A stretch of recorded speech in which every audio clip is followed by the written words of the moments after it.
just a little reading update, like what I've been reading for the last few weeks, which isn't like a great deal, but it's something.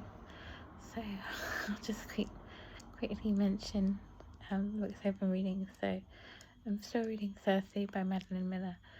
I'm about 80 pages further into it, so I'm about halfway through the book now. It says on the front cover that it's joyous. I don't really find this book to be joyous so far. I find it to be a bit of a downer, to be honest, though I do enjoy it. It makes me feel like my brain has to work to understand it, which I enjoy. It's not the most simplest book. It's not like incredibly convoluted or anything, but it's like quite a literary book, so you have to like focus and yeah. So I've got really itchy ears.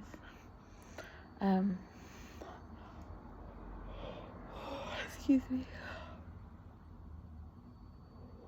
Oh, I'm really tired. But yeah, I think the main reason that I find it so like so gloomy is the main character.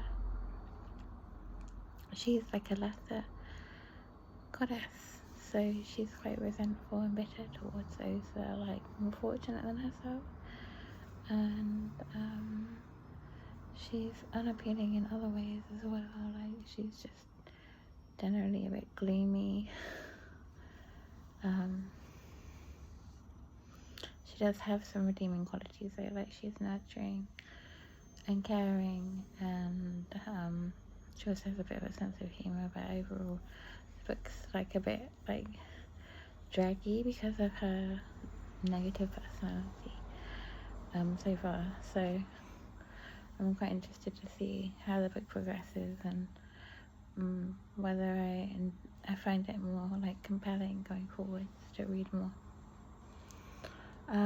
So the other book that I'm reading at the moment is like I've read a few more pages of The Doctor of Hiroshima. I enjoy this book so far, even though it's talking about like a living hell on earth, like the aftermath of a nuclear bomb being dropped on a city. So the thing I like about this book, other than it being history, I just like history in general, is the humanity of the Doctor who's writing the book, his desire to help those who are suffering, even whilst he's and to bring order out of chaos, even whilst he's like been severely injured himself. Yeah, he's just a very impressive person, as are all the medical staff at the hospital where he's recovering and assisting in the care of the patients. So yeah, I think I'm gonna really be impressed by this book as a primary source and as like a testament to the human spirit as well. Another Japanese related book that I've been listening to is an audiobook I purchased with Audible credit, and it's like a book by a writer called Paul Norbury, and it's called like Smart Culture Japan. So it's like an etiquette book. It's a bit heavy on business etiquette, which isn't really relevant to me, but it's interesting to know. And yeah, it's a cool book. I've learned a few things from it. Trying to think of some examples. There's like a Japanese version of Valentine's Day where the girls buy the boys like dark chocolate, and then like a week later the boys give the girls white chocolate. And I learned that there's like a lot of Chinese restaurants in Japan. I learned that which I didn't know. I've learned that like golf is a really big thing there. I didn't realise that such. that it was like the number one sport in Japan, even though it's like prohibitively expensive to play over there. And that like perfume and aftershave is supposed to be like subtle there, so like the whole culture is more quiet and reserved, so like that also applies to like scents that you would wear during the day. You don't want to wear something that's too loud and like leaves a trail behind you of scent, you know.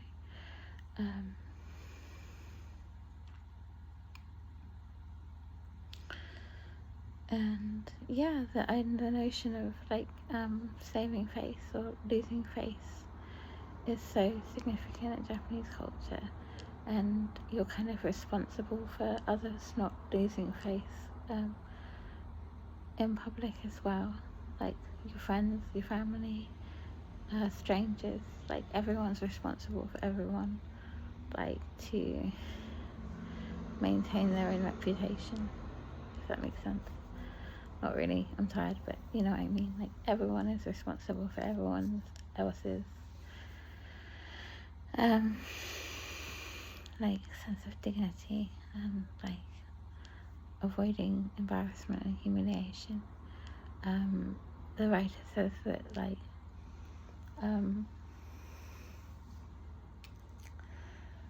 to lose face is also, it's not just embarrassing, it's shameful in Japan.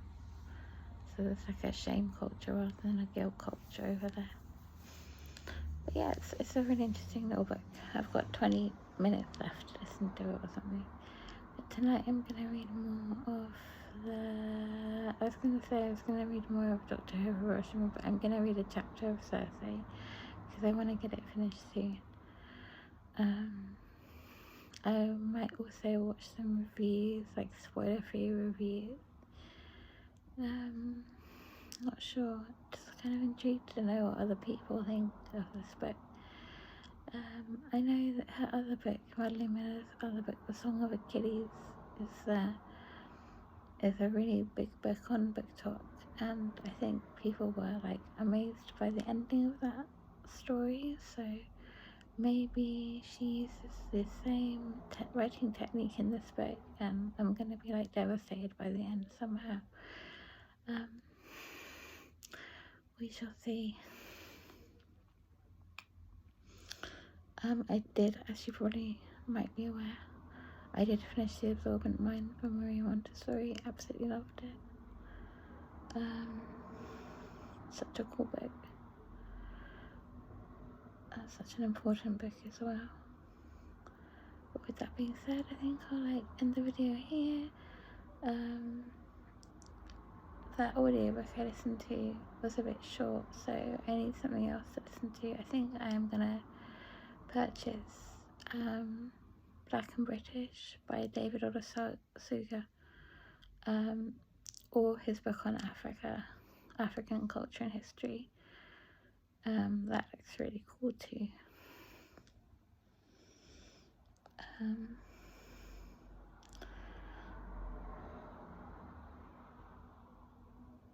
Oh, no, I'm not going to finish the video here. I started to read some books that I got from the library, but I had to hand them back today.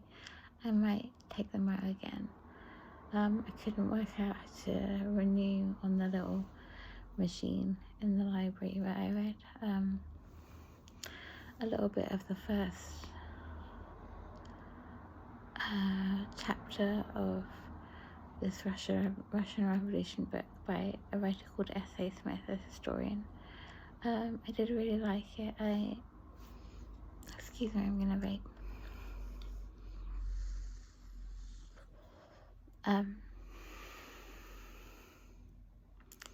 Yeah, I did really like it. I thought that the angle that it took was very good. It was like quite non-biased, which I don't mind at all. Like, that's fine. Yeah, I quite liked it actually, because it meant there's a lot of facts and information that wasn't skewed too much by ideology. So I found it good for like absorbing more and more information about this subject that I'm really interested in. I found it interesting what he was saying about like how the book was written fairly recently after the fall of the Soviet Union, so like relative to today, it's closer to the glasnost and perestroika, you know. So it's got that element of like excitement about uncovering the hidden aspects of the Russian Revolution and the Soviet Union in general.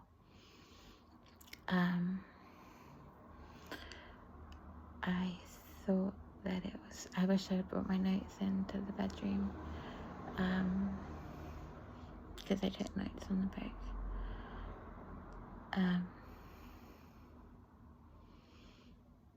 But I found it interesting that the first revolution in Russia that took place in 1905,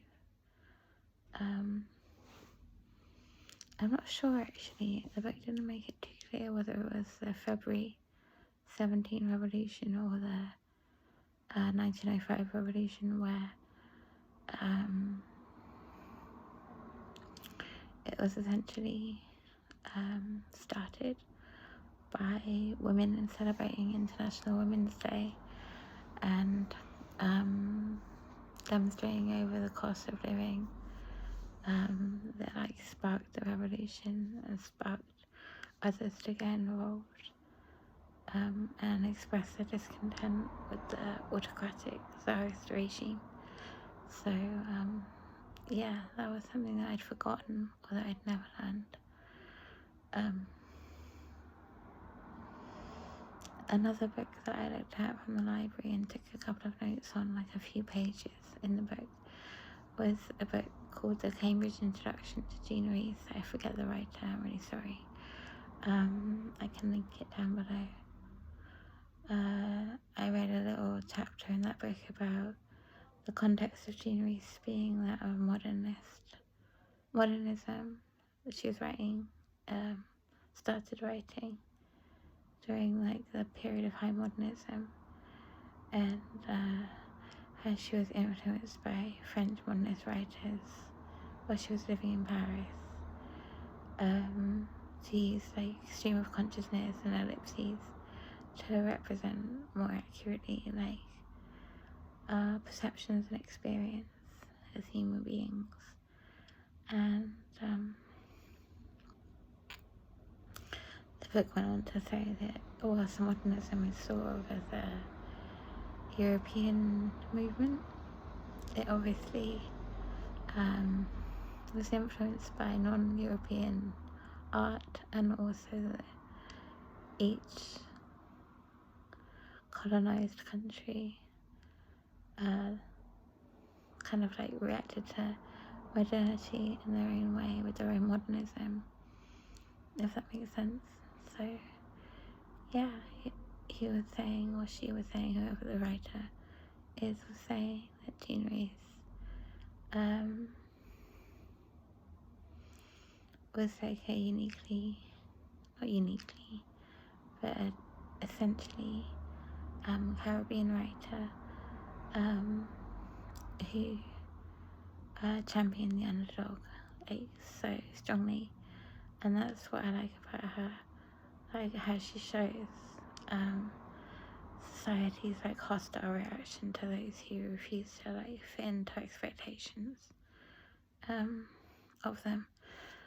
I think I would like to reread like Leaving Mr. Mackenzie and Quartet, and also reread her short stories as well.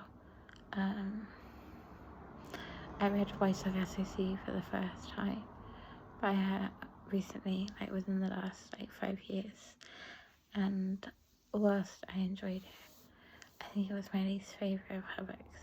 Like, I much preferred the first one I read, which was Good Morning Midnight, and like all of her other 3 books, more than Voice of SOC. But yeah, she's one of my best writers. Another gloomy writer, like another lot of gloomy books, I should say, but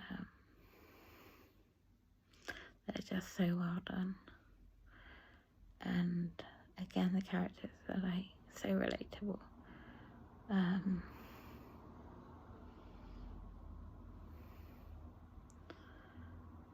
And sympathetically drawn, and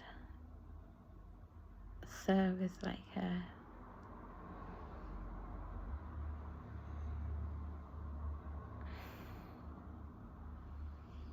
sorry, I'm getting really tired, but like Serve is like a emblem of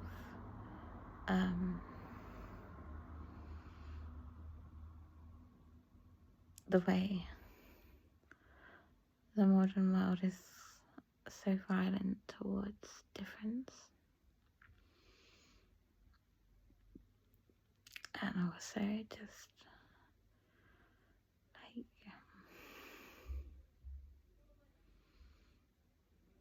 indifferent as well to suffering. So as you can hear, I'm getting really tired, so I'm gonna just read a little bit and go to sleep.